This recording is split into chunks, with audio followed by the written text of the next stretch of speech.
Alors, je vais monter un Tavanas. Le Tavanas, c'est une mouche qui flotte très très bien, qui est très utile pour les pêches d'eau rapide, parce que ses qualités physiques font que la flottaison est haute et elle est quasiment insubmersible.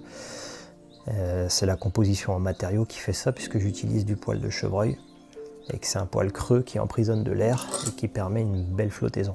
En plus de ça, le montage parachute vient bien positionner la mouche sur l'eau. Donc là, j'ai préparé mon sous-corps. J'ai fait une dubbing loop pour pouvoir mettre mon dubbing pour faire le sous-corps de l'aile. La dubbing loop permet aussi de me solidifier le montage. Donc là, j'ai fait mon corps. Je prends une pincée de poil de chevreuil que je vais tasser. J'utilise mon tasse-poil systématiquement.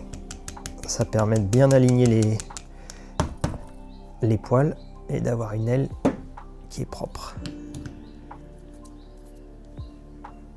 Après, je la laisse dépasser un peu sur l'arrière. Je fais quelques tours là et après je viens les serrer pour venir bien serrer le chevreuil.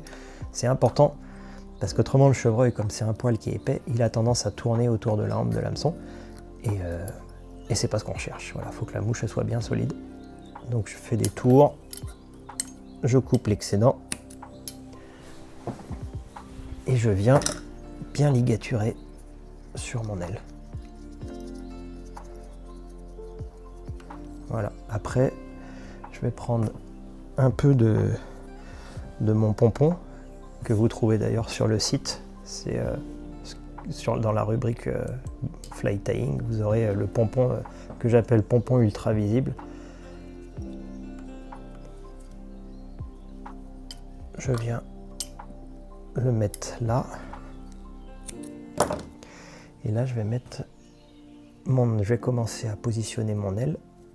C'est du coq roux, du saddle.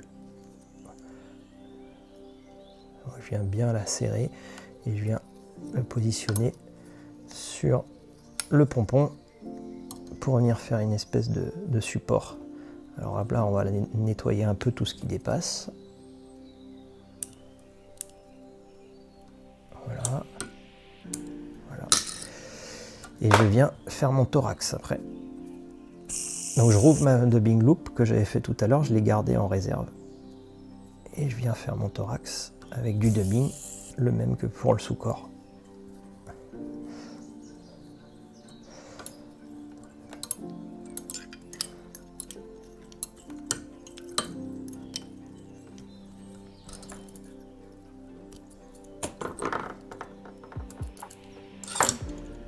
Et après, je vais pouvoir venir faire mes tours pour faire mon aile en parachute.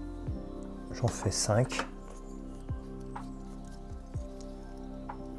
Et je viens le serrer bien comme il faut autour du support que j'ai fait tout à l'heure sur le pompon.